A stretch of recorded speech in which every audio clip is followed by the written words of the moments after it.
Oi, tudo bem com vocês? Essa semana a gente vai ter dois vídeos para falar sobre um assunto que a gente já vem comentando nas últimas aulas, que é sobre ligações químicas. E no próximo eu vou falar especificamente sobre uma delas, que é a ligação iônica. E essa ideia de ligação química a gente já vem construindo há muito tempo. Inclusive eu falo que a gente está aprendendo isso para quando nós vamos ver ligações químicas, esse dia nunca chegava. Então agora sim, vamos lá. Quando a gente fala de ligações químicas, é preciso a gente relembrar alguns conceitos, e um deles é como que a tabela periódica ela é classificada.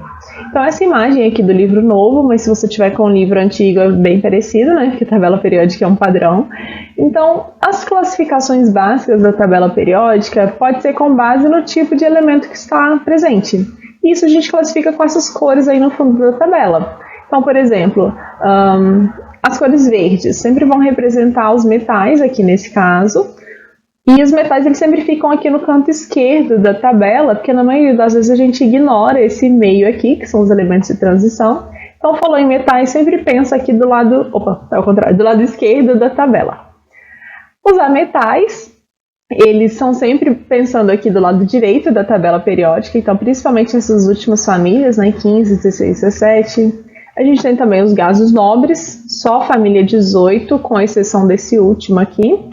E o hidrogênio, que por mais que aqui na nossa tabela ele esteja com a mesma cor de verde, lembre-se sempre que o hidrogênio é a ovelha negra da família. Ele está presente na família 1, mas não participa, não faz parte de nenhum grupo. Ele é um elemento isolado.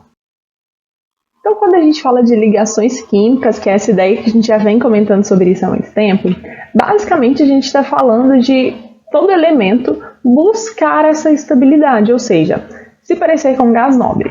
Lembrando, então, gás nobre é a última família. Todo mundo que está na família 18 tem 8 elétrons na última camada, na camada de valência, a não ser o hélio, porque ele só tem 2 no total. E essa observação de que todo gás nobre tem 8 elétrons na camada de valência, está relacionada com o que eles descobriram ser essa regra do octeto. Ou seja, todos esses gases nobres, eles estão estáveis, ou seja, não precisam realizar ligações químicas, justamente porque eles seguem essa regra do octeto, porque eles já têm a camada de valência completa com 8 elétrons. E pode até parecer um pouco estranho falar isso, de ter a camada de valência completa, essa camada mais externa do núcleo, só de ter 8 elétrons, porque a gente tem camadas que comportam mais do que isso. Por exemplo, a camada M cabe em 18 elétrons. Mas por que um elemento que tem como camada de valência a camada M, né, como a última camada, e se ele tiver só 8 elétrons nessa camada já é suficiente? Então isso é porque além dessas camadas que vão K, L, M, N, O, P, Q, a gente tem subníveis de energia. Então subcamadas, subdivisões, que são assunto para o ensino médio depois. Mas o que vocês sempre precisam lembrar é que falar que o elemento está estável é porque ele está com a camada de valência completa com 8 elétrons. E as exceções é quando eles têm 2 elétrons nessa camada de valência, que diz respeito ao hélio, porque ele só tem 2 elétrons no total, e os elementos que forem ficar parecidos com o hélio. Por exemplo, o lítio, que tem número atômico de 3, quer dizer que ele tem 3 elétrons no total, e é mais fácil para ele ficar parecido com o hélio, perdendo um elétron, que ele tem na segunda camada, do que ganhar mais 7 elétrons para ficar parecido com o neônio, que tem 8 elétrons na última camada. Então as exceções são essas. Mas de toda forma, ter 8 elétrons para todos os elementos é estar com a camada de valência completa, é estar estável, é ficar parecido com esses gases nobres, ou, em algumas exceções, ter 2 elétrons na última camada só se for para eles ficarem parecidos com hélio. E essa descoberta ela aconteceu justamente não porque eles sabiam que os átomos tinham 8 elétrons na última camada, mas o inverso. Eles começaram a perceber que esses gases nobres não realizavam nenhuma ligação química, então toda vez que observava-se as substâncias formadas por gases nobres eram só átomos isolados, sem ligação química com nenhum. E a partir disso eles propuseram essa regra que depois descobriram ser verdadeira. Então, resumindo, falar em ligação química é dizer que são as forças de atração entre os átomos que os mantêm unidos em busca de estabilidade. Então, gases nobres já são estáveis, por isso que eles não precisam fazer essa ligação, não precisam buscar, por essa estabilidade e todos os outros elementos fazem essa ligação química. E aí a gente redivide essas ligações químicas em três grandes grupos: ligação iônica, ligação covalente, também chamada de ligação molecular, e ligação metálica. Então aqui eu fiz um quadro resumindo as características e diferenças de cada uma delas. E ao longo das próximas semanas a gente vai discutir cada uma. Então o que eu sugiro? Que você dá um pause aqui no vídeo, uma pausa, nunca sei se é feminino ou masculino, e copie esse quadro. Porque vai ser importante, ao longo dessas discussões, entender um pouquinho dessas ligações químicas, você já comparar ela com as outras. Então pode ser que o que você anotar aqui não vai fazer muito sentido hoje, mas depois vai ser útil quando você for conhecendo as ligações químicas. No final, quando eu apresentar as três, eu posso até colocar novamente, mas já é bom você ter essa anotação para quando você entender aquele significado, você já poder comparar entre os três tipos. Então, a primeira parte é o grande diferencial entre as três. Falar em ligação iônica é sempre falar que um dos átomos, é sempre parzinhos, um dos átomos vai ganhar e o outro vai perder elétron. E é por isso que a gente tem visto muito sobre quantos elétrons que ele tem na última camada, se numa ligação química ele vai ganhar ou vai perder elétrons, por causa desse tipo de ligação, que é a ligação iônica. E como o nome já está falando, é porque ele vai criar íons, vai ficar positivo ou negativo porque ganhou ou perdeu elétrons. E isso a gente chama de transferência de elétrons. Já na ligação covalente, lembrando que tudo isso a gente vai aprender em detalhes depois, ligação covalente é quando eles compartilham elétrons, ninguém ganha nem perde. E já na ligação metálica é totalmente diferente, não tem um elétron específico daquele elemento, os elétrons viram uma bagunça pulando de cada um dos elementos que pertencem para aquela ligação metálica. Agora, com relação ao tipo de substância formada. A gente fala que na ligação iônica forma um composto iônico, ou seja, formado por um elemento que é um cátion e o outro elemento que é o ânion. Na ligação covalente, a gente forma compostos moleculares, que inclusive é permitido formar substâncias com vários átomos diferentes em quantidades, átomos que eu preciso de 30 átomos de determinado elemento, outros com 5. E aqui na ligação iônica eu geralmente só tenho 2 elementos diferentes, com poucos átomos, uma quantidade menor. E ligação metálica, a gente não conta essa quantidade de átomos, e a gente vai ver daqui a pouco por quê, que eles vão formar só ligas metálicas. Então exemplos são o bronze, por exemplo, que é a combinação de aço de cobre, por aí vai. E com relação à condução de eletricidade, tanto a eletricidade quanto o térmico, né, calor, numa ligação iônica, quando eu formo esse composto iônico, vão ser substâncias que não são condutores se elas estão no estado sólido. Então, um exemplo muito clássico de uma ligação iônica, e a gente vai ver depois, é com relação ao sal de cozinha, que é o cloreto de sódio, NaCl. Se você conseguir medir essa condutibilidade, que a gente tem um aparelho para isso, o sal sozinho, se você olhar, ele não conduz nenhuma eletricidade. Agora, coloca a água dentro, ou melhor, coloca o sal dentro da água, deixa ele se dissolver.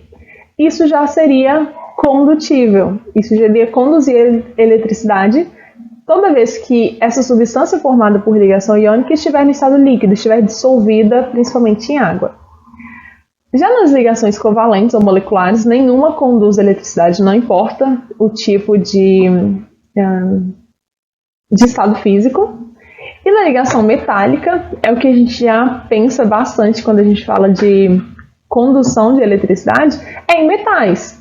Então, aço, ouro, cobre, todos esses metais que depois vão formar uma ligação metálica, todos obrigatoriamente vão conduzir eletricidade. E o tipo de elemento que vai formar cada uma das ligações é com base naquela observação que a gente fez da divisão da tabela periódica. Então isso aqui não é decoreba, vai ter uma justificativa para cada um deles. Então, como eu comentei, copiem o quadro agora, mas depois a gente vai entender por quê. Então, na ligação iônica sempre vai ser um metal com um ametal, então um lado esquerdo e direito da tabela periódica, ou um metal mais hidrogênio. Ligação covalente ou molecular, 2 ametais, então 2 lados direito da tabela, ou ametal e hidrogênio. E ligação metálica, só entre metais, o próprio nome já está contando. E uma das regras é na hora da gente escrever a fórmula molecular. Por exemplo, o cloreto de sódio, que é o NaCl, por que eu coloco o Na primeiro e depois o Cl? Quando for uma ligação iônica, vai ser uma regra muito simples e tem que ser observada. Ela é obrigatória. Eu sempre escrevo o cátion primeiro, ou seja, aquele que vai perder elétrons, que vai ficar positivo, obrigatoriamente vem primeiro. Já na ligação covalente, na ligação molecular, tem uma série de regras que depois vocês aprendem no ensino médio, então por enquanto a gente não precisa preocupar com isso, pode escrever ligação covalente em qualquer ordem. E ligação metálica, como a gente já falou que forma só uma liga, não tem quantidade exata de elementos que vão formar aquela substância, porque os elétrons eles ficam se movendo, então eu não preciso saber quantos átomos que eu precisei de cada um dos elementos para formar aquela substância. Então a gente não tem fórmula, a gente dá só o nome para a substância, igual o exemplo que eu dei do bronze, que é uma mistura de aço e de cobre. Nesse caso eu não tenho a quantidade de átomos de aço, a quantidade de átomos de cobre que eu gastei para formar o bronze. Eu não faço uma fórmula para isso. Então, resumindo, depois a gente vai entender detalhadamente cada uma dessas informações. E outra informação importante quando a gente está falando de ligações químicas é que a gente pode representá-las por meio de fórmulas. E a mais comum a gente já viu, que é o que a gente chama de fórmula molecular. E lembrando que fórmula é quando eu represento uma substância, e se eu estivesse falando de um único elemento, é um símbolo. Então, são duas coisas diferentes. Então, fórmula molecular, também contando que eu estou mostrando a molécula formada com a quantidade de átomos necessários. Então, a gente tem dois tipos de fórmulas moleculares, que quando eu estiver falando de uma substância iônica, eu posso representá-la com a carga. Então, por exemplo, aqui, Na+, Cl-, porque o Na, o sódio, perdeu um elétron, o Cl ganhou. Ou então eu posso só escrever em formato com a quantidade dos átomos. Como nesse caso aqui, eu só precisei de um de cada um, por isso que eu não tenho números. Nesse caso aqui, de H2O, da água, eu precisei de 2 átomos de hidrogênio. Lembrando que o número, ele sempre vem à direita do elemento que ele está representando. Então, 2 átomos de hidrogênio, 1 átomo de oxigênio. Então, isso é a fórmula molecular. E eu vou usá-la sempre que eu estiver representando qualquer tipo de ligação, seja iônica ou molecular. Lembrando que ligação metálica não tem representação em fórmula. Outro exemplo é a fórmula eletrônica. Então, mais comumente, a gente vai ver algo parecido com isso, ou seja, eu estou representando os elétrons sempre pensando só na última camada. E depois a gente vai entender um pouquinho em detalhe sobre essas representações, mas só para vocês saberem as diferenças. Então, na ligação eletrônica, a fórmula eletrônica, quer dizer, também é até chamada de fórmula de Lewis ou de Levi, vocês vão ver os dois nomes, mas geralmente fórmula eletrônica. Menos comum tem essa representação mais complexa, que eu tenho o íon que foi formado, né, se é positivo ou negativo, e quem ficou com os elétrons. Já que sempre um vai ganhar, outro vai perder, então nesse caso, como o sódio doou os elétrons, ele perdeu, ele ficou sem nenhum, inicialmente a última camada, né, porque depois ele perde a camada, já que não tem nenhum elétron, e o cloro ficou com os 8 elétrons, já que ele ganhou um do sódio. Então, nem sempre essa representação vai ser vista, mas pode ser que em algumas provas ela apareça. Então, normalmente, falou em fórmula eletrônica, é essa ideia, de representar a movimentação de elétrons na última camada. Só que a gente pode ter outro tipo de representação, porque lembra que um dos tipos de ligações químicas, que era a ligação covalente, ela não ocorre por ganho nem perda de elétrons, sim por compartilhamento. Então, para que você saiba que a gente tem essa forma de representar. Só que cada uma vai ser usada para um tipo de ligação química. Então, se for uma ligação iônica, esse tipo de representação. Se for uma ligação covalente, esse tipo de representação. E a gente vai entender depois cada um deles. E por fim, a gente tem também a fórmula estrutural, em que não me interessa a quantidade de elétrons que foram envolvidos, mas sim a quantidade de ligações entre cada um dos átomos. E ela só vai ser usada numa ligação covalente. Depois, nessa aula, sim, a gente vai detalhar sobre isso. Então, falou em ligação química, posso representar de 3 formas: molecular, eletrônica e estrutural, de acordo com o tipo de substância que eu quero representar.